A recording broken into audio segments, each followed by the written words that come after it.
What's up, cool people? I'm Matt Conroy, and this is honestly the third time I've tried recording this video, because I want to make sure I get all of my thoughts out there, but I also want to make sure I, say them correctly while still being sort of succinct with it. So, fairly recently, there was a law passed in Alabama essentially banning all abortions, with the lone exception, I think, being in case of serious health complications for the mother. Which, I'll agree, that definitely should be an exception. Possibly more, but I'll get to that later. The main thing that I want to do with this video is cover where I think lots of people are going wrong with this overall discussion of abortion. And the main thing that I would say is happening on both sides of the argument is it's a combination of, I guess, going to extremes and lack of compassion and understanding. Where I think the pro-life side tends to go wrong is that they show very little compassion towards the actual women themselves having to make these decisions on whether or not to get an abortion. There are very few cases where I would really say that abortion is morally justified. That might not even be the right way to say it. But there are very few cases where I think abortion is okay, at least in my mind. Health complications, like I said, is one of those. The other case where it's somewhat debatable, and it kind of depends a bit on the circumstances, is in the instance of rape, which I know has been the main argument from the other side of things, and I'll get to that later. And I'll get to where they're going wrong later. But on the pro-life side, I see somewhat of a lack of compassion in many cases towards victims of rape. And, take, for example, the extremity to which this law goes. It penalizes a doctor performing an abortion vastly more than someone who is convicted of rape. And I do not think that is right to any extent. Punishing something that is being done as a result of something else more than that initial cause of everything doesn't make much sense to me. It's like, I don't really have an appropriate example to really think of, but it makes no sense at all to have a harsher punishment on performing an abortion than on rape. It just makes no sense to me. And I think when it comes to banning abortions in those cases, because I'm not even going to say that I completely agree with getting an abortion in the case of rape, but here's what I think would need to be done kind of as a follow-up to that. Because if you're not going to allow rape as an exception to your abortion ban, then I think what needs to happen is that we need to make the person living with the consequences of this other person's crime. We need to help the victim as much as possible in this case.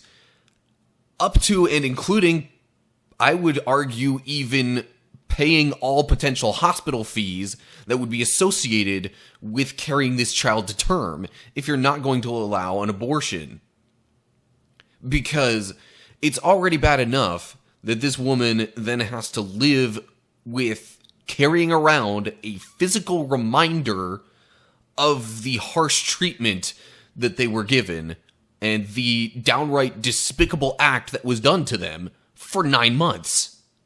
That's terrible, and there's no good reason why we should just throw them to the wayside and say, oh, you can't get an abortion, sorry, you gotta live with this, and not try and help them. Are you kidding me? That is the least compassionate way I could possibly think of handling this. Aside from, being completely fine with abortion at any and all stages. But focusing on the victim of, in this case, rape, try and help the person as much as possible, please. And then also, where some pro-lifers are getting this argument wrong, is that they're focusing solely on abortion itself and paying absolutely zero attention or care on the rest of life. So you're going to ban abortions, which I'm not going to say I'm totally against, but then you're not going to care at all about foster care, adoption, any kind of social programs or anything like that to support these children that, for lack of a better way to put it, weren't really wanted in the first place and who are going to live probably otherwise poor lives. I say that I am pro-life because I want to support people at every stage of life, not just up until they're born, and not just, certain types of people with certain situations. I want to make life as livable as possible for everybody at every stage. Now, there need to be consequences, for people who commit rape and murder and different horrible acts like that. I'm not saying we, go soft on those people by any means. But what I am saying is that we need to be a little more supportive of causes surrounding the issue of abortion and not just be so tunnel vision focused on the act of abortion itself. Because there are so many other factors to consider.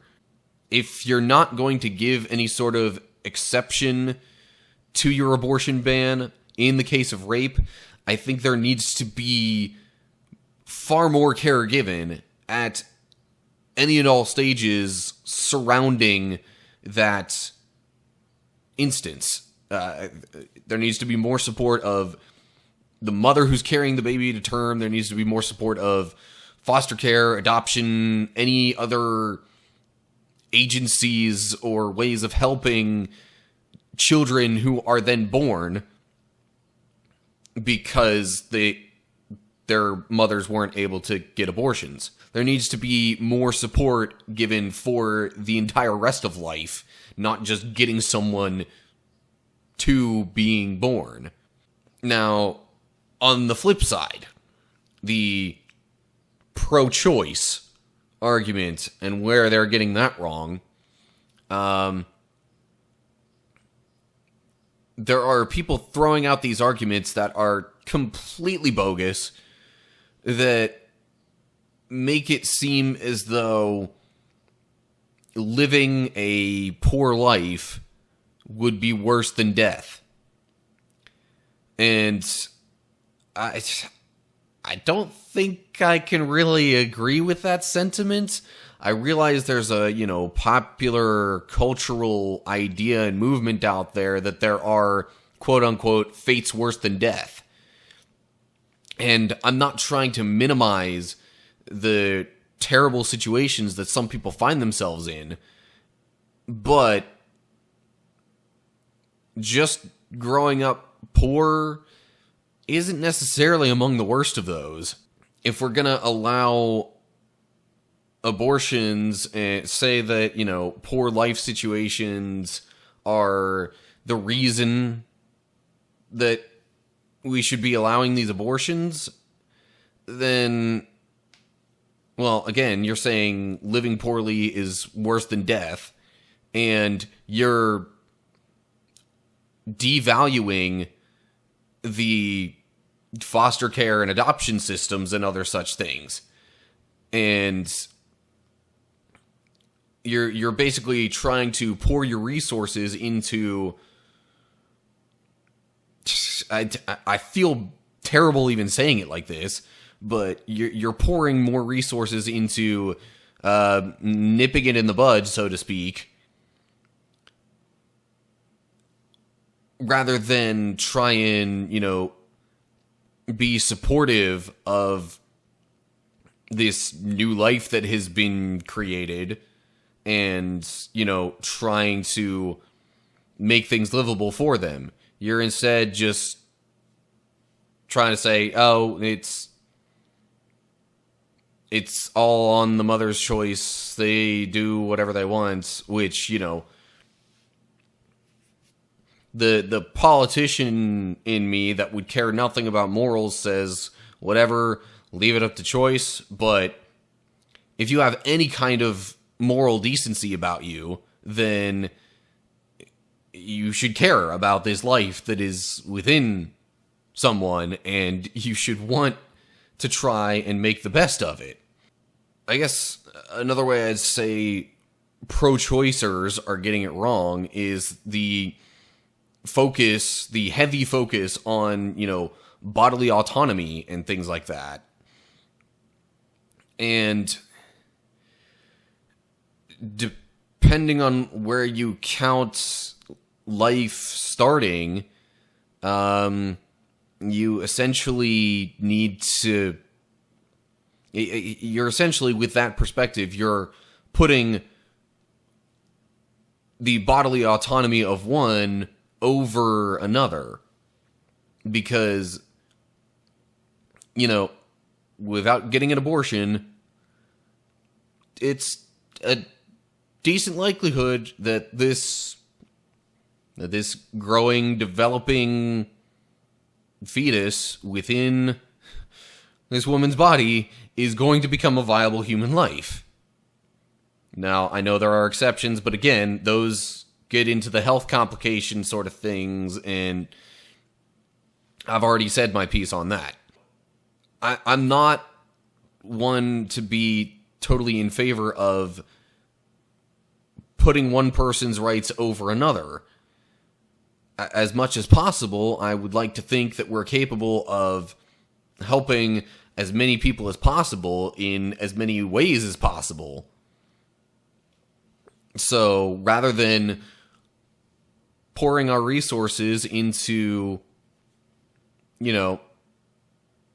funding abortions and things like that, maybe we could reallocate that money to helping people carry these children to term. Maybe, I don't know, depending on the amounts, maybe even also help fund foster care, orphanages, adoption systems, different things like that. I don't think anybody, given the choice of either living or dying, would choose dying.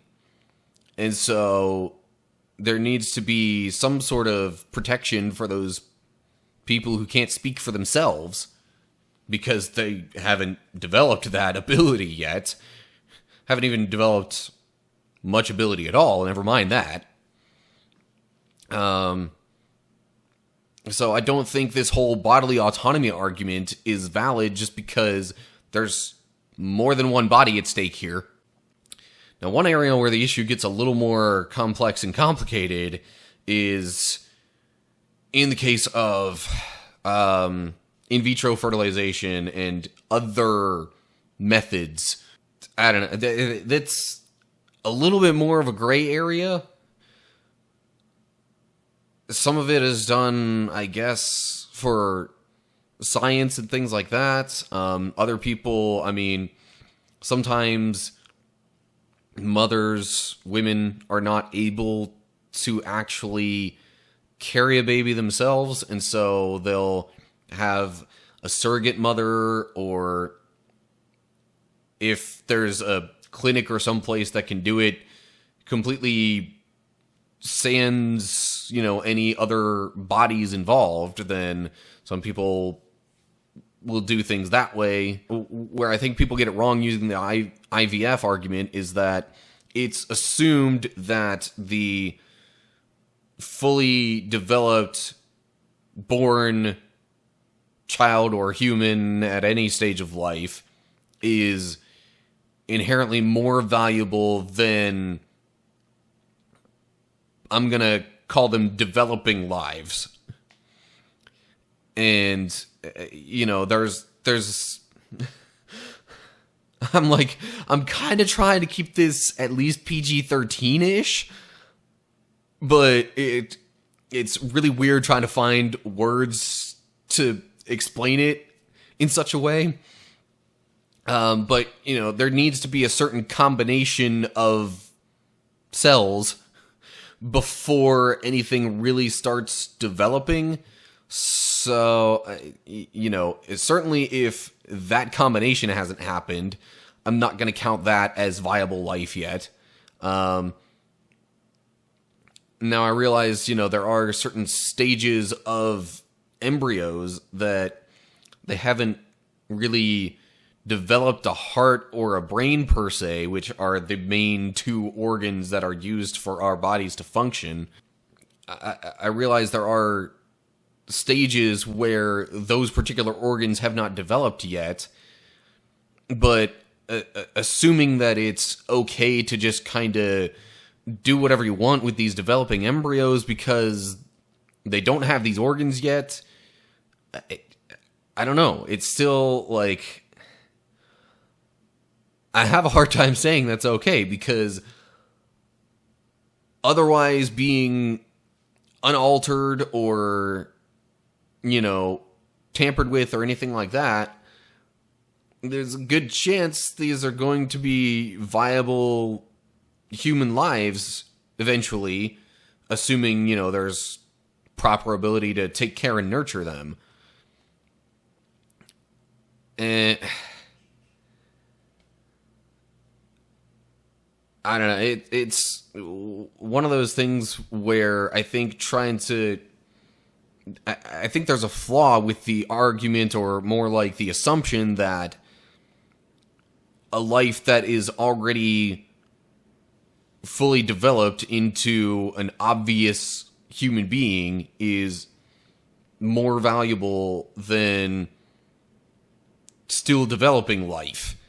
I don't think trying to use that argument for being pro-choice is really, for the most part, I don't think that's even relevant to the core issue. Because, most people, when they're talking about abortion, are not talking about stuff being done in, like, some sort of lab or clinic with, those kinds of embryos and things like that. It's not generally what people are talking about. And so trying to bring up this kind of almost red herring of an argument doesn't really, it's a sidetrack. And it still kind of assumes that life at certain stages is more valuable than others, which I would disagree with that line of thinking. My question to the person deciding on the abortion is, how are you going to know what's going to happen as a result? What's going to happen to this developing baby, when they're born and live their life? You don't know. So who are you to judge whether they get that chance or not? There have been some comments that I've seen, read, and they seem to also assume that there are a lot of abortions being done just because of some, irresponsible young people who kind of went too far and did something they didn't mean to or whatever. I don't like the assumption that someone who even would possibly need to get an abortion must obviously be some young, immature person who doesn't know or who didn't know what they were doing in the first place. First of all, because that seems to exclude the situations where there's rape or something like that involved. And, you know, it also seems to exclude the possibility of health complications or even just the idea of someone thinking this isn't financially viable for me. I just don't like that framing that some people have used for this argument. Whether, you know, it's valid statistically or not, it just seems kind of presumptive and, in a way, a little arrogant. Oh, yeah, and one last thing I almost forgot about. Can we stop this line of thinking from women that men are not allowed to have any sort of view on this? I realize, you know, men don't get pregnant, and therefore they don't know all the feelings associated with it. They don't know the hardships of why a woman would want to go through an abortion and different things like that, all the emotions behind it. I realize, you know, we can't really know that end of it very well, but, like, the hard facts, the science, the research, the beliefs, and different things like that remain the same, whether it is a man or a woman communicating these things. So, overall, quick recap. Pro-lifers, show more support for the rest of life, please. And understand that, you know, these people who are contemplating abortion at all aren't just doing it willy-nilly. In many cases, they actually are trying to think through quality of life issues. And if we're not going to support quality of life for the rest of life, then I would argue you're not really pro-life, you're just pro-birth, which could be an issue down the road, even in terms of, you know, overpopulation and stuff like that, even though that's not the heart of the issue. But, again, more of life needs to be supported than just getting to birth. And then, pro-choicers, don't assume your reasons are strong enough to end a developing life. Because the whole popular Hollywood fate worse than death idea, that's not for you to judge before a life has even been lived. I mean, there are terrible life circumstances that people go through incredible hardships, but that's not necessarily saying that their life was better not lived, because they can tell their stories and other people can learn from these experiences and then be able to help these situations in the future. Just as an example. And just in general, to both sides of the argument, stop demonizing each other and assuming the other side is stupid and doesn't know what they're talking about. Again, I've probably cited this Bible reference a few times before, but it's one of my favorites for a reason. Matthew 7, first 5 verses, basically says to look at yourself and where you're going wrong before you start judging other people. To get a little closer to the wording, it says, take the log out of your own eye before you try and remove the speck from someone else's. Because ultimately, your prejudgments, your misconceptions, your assumptions about someone else are affecting you way more than their assumptions or misconceptions or preconceived notions. So, like, can we not be so judgy on this? Also, on both sides of the argument, really just all around, can we stop assuming people, because there are certain types of people, aren't really allowed to join in this discussion and conversation? because all that does is suppress discussion rather than, promoting it. And,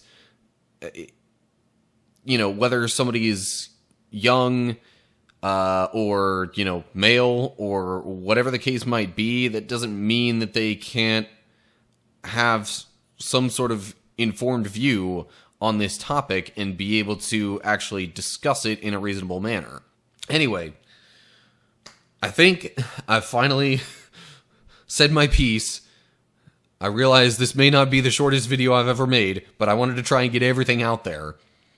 And if there are other thoughts, things that I've missed, feel free to comment down below. Just please be civilized about it. Again, I don't want this to be a shouting match or, some sort of mock court where we're judging each other. I want this to be a discussion. I'm putting my thoughts out there. Maybe not in the calmest of manners, but in a generally, I would hope, well thought out manner that isn't coming across as judgmental or anything like that. So please keep a similar tone down in the comments if you feel you must comment. So anyway, I guess that's it. You know what to do to interact with me and my videos and all that kind of stuff. And if you don't, just look down in the description. So that's all I've got. I hope you're all doing well. Hopefully I'll see you next time. But until then, stay cool, people.